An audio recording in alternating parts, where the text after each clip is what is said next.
मुर्तज़ा जवेद अब्बासी साहब,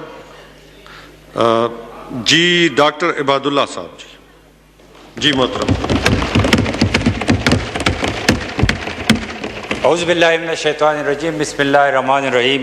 रब्बि इश्रह ली सदरी व यस्सिर ली अमरी वहलुल उक़दतम मिन लिसानी यफ़क़हू क़ौली। सदक़ल्लाहुल अलीयुल अज़ीम। थैंक यू जनाब स्पीकर। ये मैं सुबह से आया हूँ और कुछ बजट स्पीच जो लेकर आया था, तो इधर वज़रा की स्पीचें सुनकर खुशकिस्मती समझे या बदकिस्मती समझे, वो तीन का ताल्लुक़ खैबर पुख्तनख्वा से था। परवेज़ खटक साहब, असद उमर साहब, एक और वज़ीर साहब ने स्टार्ट लिया केपी से, और मेरा भी ताल्लुक़ केपी से है। तो मैं ज़रूरी समझता हूँ कि पहले उन बातों का मैं जवाब दे दूँ। 3-4 दिन पहले खटक साहब ने फ्लोर ऑफ द हाउस पर बात की कि पिछले टेन्योर में अमीर मुकाम साहब इंचार्ज थे बिजली और गैस के, उसने केपी के लिए क्या किया।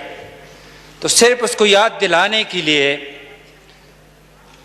जहाँ से उसका ताल्लुक़ है, तो पब्बी का 220 केवीए ग्रिड स्टेशन पर अमीर मुकाम की तख्ती लगी है जो फीड करता है खटक साहब के घर को।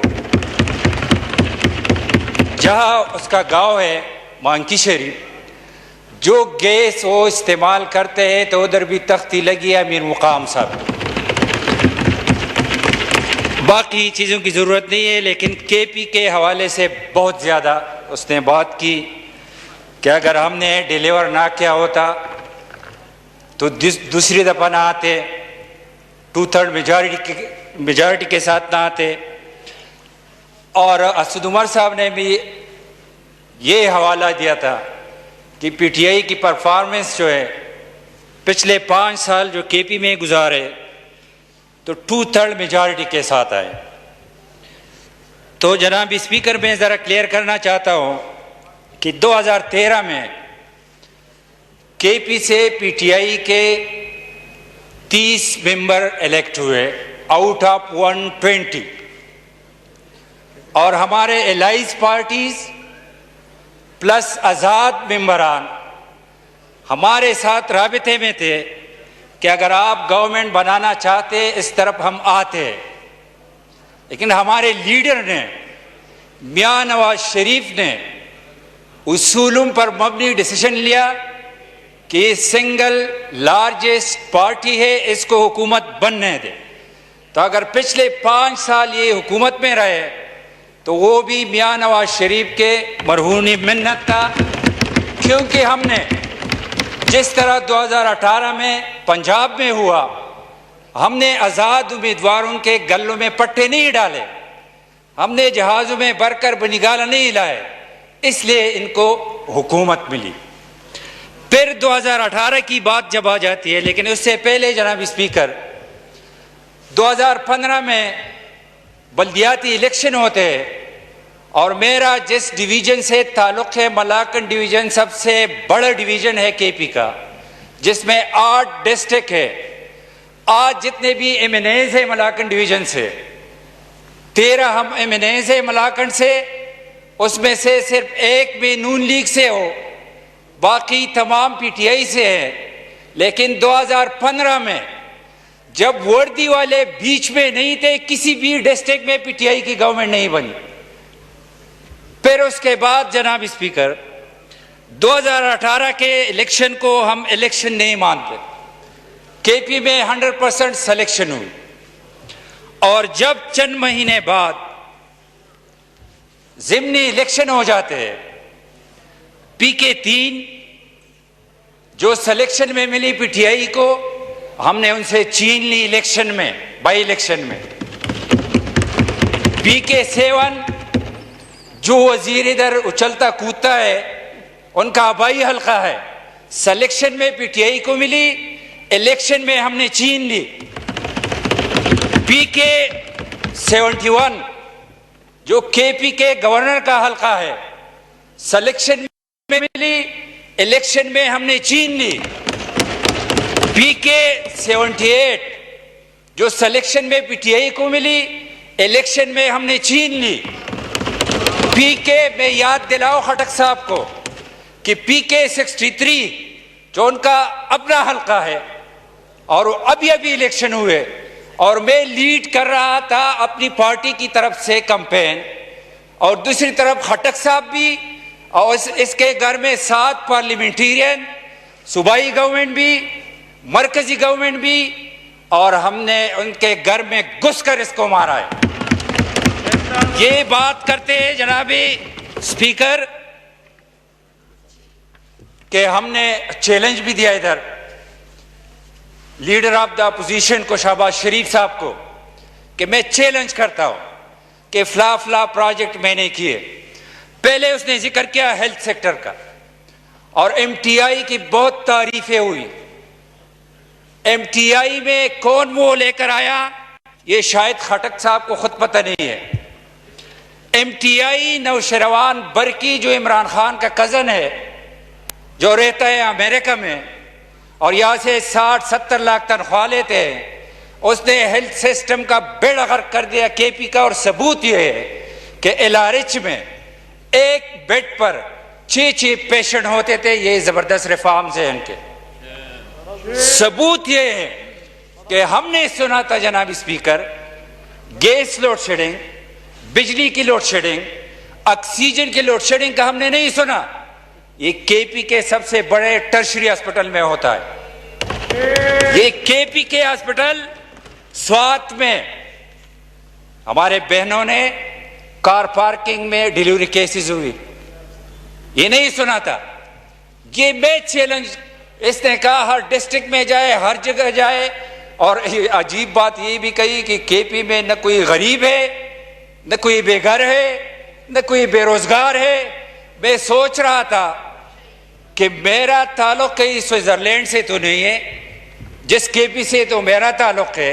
वह जो सर्वे है उसमें सबसे ज्यादा महंगाई और बेरोजगारी केपी में है।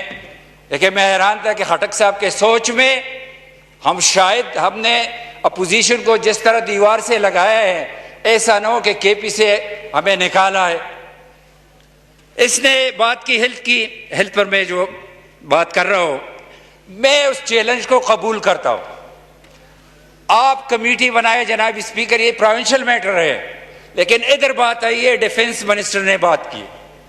मेरे हल्के चलते मैंने पिछले टेन्योर में फेडरल गवर्नमेंट से 8 बीचूज बनाए, 1 टीएचक्यू बनाया, 1 आरएचसी बनाया, और पिछले 9 साल में पीटीआई गवर्नमेंट जो उधर है, ये प्रोविंशियल सब्जेक्ट है, ये सबको पता है। 1 डिस्पेंसरी मुझे कोई बता दे पीटीआई गवर्नमेंट ने 9 साल में बनाई हो मेरे डिस्ट्रिक्ट में, मैं रिजाइन के लिए तैयार हूं। इसने बात की एजुकेशन की कि इतनी यूनिवर्सिटियां बनाई, और हेल्थ में मैं सिर्फ अपने डिस्ट्रिक्ट की नहीं, मैं चैलेंज करता हूं कि पूरे मलाकन डिवीजन में कोई हॉस्पिटल मुझे बता दे। पिछले 9 साल में 1 हॉस्पिटल बनी है, वो है नवाज शरीफ किडनी हॉस्पिटल, उसने बनाई है। इसने कहा एजुकेशन के हवाले से वो चैलेंज मैं कबूल करता हूं। मेरे हल्के में मैंने कैंपस खोला, जमीन के लिए एचएससी से मैंने पैसे भेजे, इसने हड़प किए। स्वात में वो वुमेन यूनिवर्सिटी कैंपस हमने बनाई है, शेरिंगल को पैसे हमने दिए थे, चकदरा यूनिवर्सिटी को हमने पैसे दिए थे, स्कूलों की इसने बात की, कॉलेजों की। मैं आज चैलेंज करता हूं, मैंने पिछले टेन्योर में अपने हल्के में 2 गज डिग्री कॉलेजेस बनाए, आज तक 6 साल से वो तैयार है। पोस्टिंग ट्रांसफर प्रोविंशियल मैटर है, आज तक ये उस्ताद नहीं दे सके। आए मेरे साथ चले जाए। इसने कहा बीआरटी की बात की कि वो साफ शफाफ है। मैं हैरान हूं जनाब स्पीकर कि जब पेशावर हाई कोर्ट ने एफआईए को इंक्वायरी का हुक्म दिया, आज का सूबाई हुकूमत ये चले गए। जनाब स्पीकर मैं कई घंटों से बैठा हूं, थोड़ी सी मैं खत्म करता हूं, थोड़ी सी। ये सुप्रीम कोर्ट ने स्टे दिया है बीआरटी के ऊपर, और प्रोविंशियल गवर्नमेंट उसमें पार्टी है। अगर साफ शफाफ है तो उसके लिए ये क्यों गए?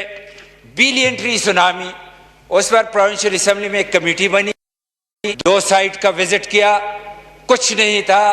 वो रिपोर्ट पब्लिक करे या आप कमेटी बनाए और जाकर स्पॉट पर हमें दिखा दे कि कितने दरख्त इसने लगाए। इसी तरह जनाब स्पीकर, इसने और कम्युनिकेशन सेक्टर की मैं बात करता हूँ थोड़ी सी। ये एक वजीर कहता है कि हमने पता नहीं कई हजार या कई 100 किलोमीटर हाईवेज मोटरवेज बनाए। मैं उनको बताना चाहता हूँ कि आपके अपने डिस्ट्रिक्ट में स्वात में 2 कलवट्स है जनाब स्पीकर, कलवट्स।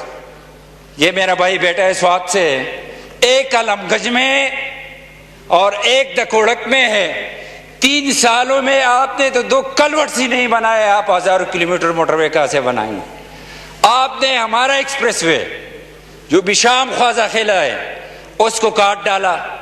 आपने स्वात का एक्सप्रेसवे 3 साल डिले करवाया। आपने चकदरा धीर छतराल का रोड 3 साल डिले किया। आपने हमारे ग्रेड को, पुरन ग्रेड को, ऑनगोइंग प्रोजेक्ट को उड़ा दिया। जिस तरह हैदरहूती साहब ने बात की, हम इधर आते हैं, लोग हमें वोट देते हैं, इलेक्ट होकर आते हैं। अजीब जमहूरियत है जनाब स्पीकर। 161 मेंबर्स है इस तरफ, इलेक्टेड मेंबर्स है। सिंगल पेनी डेवलपमेंटल फंड हमको नहीं मिलती, किसी को मिलती है बताए? और अजीब एक दो नहीं, एक पाकिस्तान है जो सिलेक्टेड है उसको प्रॉपर पैसे मिलते, जो इलेक्टेड है उसको नहीं मिलते। ये नया, वो एक नहीं 2 पाकिस्तान का नारा तब्दील हो गया आधे पाकिस्तान में।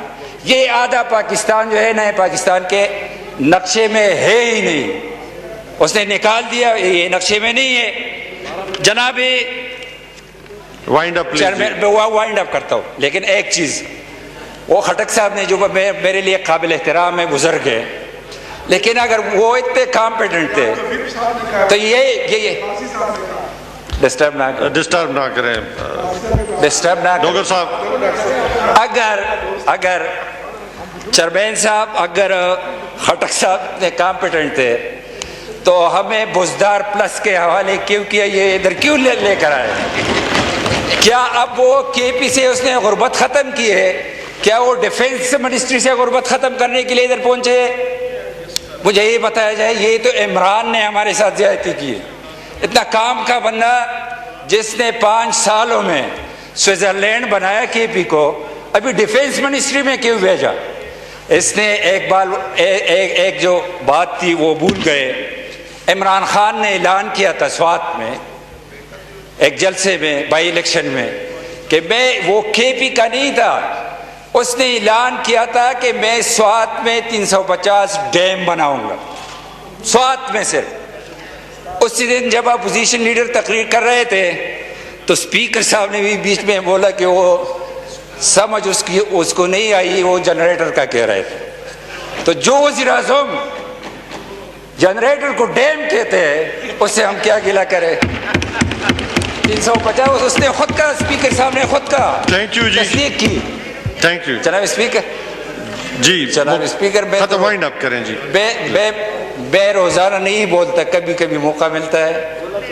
आप बोला करें, आपको किसने रोका है जी? आप मैंने ये मेमोरी रिफ्रेश करने के लिए, आपके अपने चीफ बैठे हैं, वो कभी हमने किसी को लोग जो नहीं। जनाब चेयरमैन, लोग जो केपी के बारे में सोचते हैं, तो मैं ये भी चैलेंज देता हूं कि केपी में पीटीआई का जो भी बंदा अपने आप को समझता है कि मैं हल्के में बहुत मकबूल हूं, लोग हमारे साथ है, तो मैं ये चैलेंज करता हूं कि मैं तैयार हो, आओ जो भी मकबूल है, दोनों इलेक्शन लड़ते हैं, पता चलेगा कि लोग किसके साथ हैं। आपके साथ है, हमारे साथ है। इधर कराची के भी लोग बात करते हैं, उधर जब इलेक्शन होते हैं तो अपोजिशन वर्सेस अपोजिशन है, उधर तो पीटीआई का नाम निशान नहीं है। जो बंदा सुबह शाम हाथ में बूट लेकर फिरते थे उसके हल्के में छठे पोजीशन पर चले गए, और फिर भी बात करते कि उधर ये है तो कुत्ते ने फला को काटा, फला को काटा।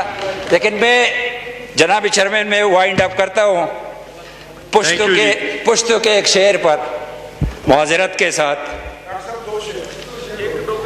वो आपको समझ वैसे जी वाइंड अप करें जी, वाइंड अप प्लीज। ये पुश्तों का है। ची भूटान दसरा मलने वे इमराना, ची भूटान दसरा मलने वे इमराना, का हरसो दसरा खलक भी चौबाड़ दे तबाह दे। जी जनाब मोहतरम इंजीनियर साबिर हुसैन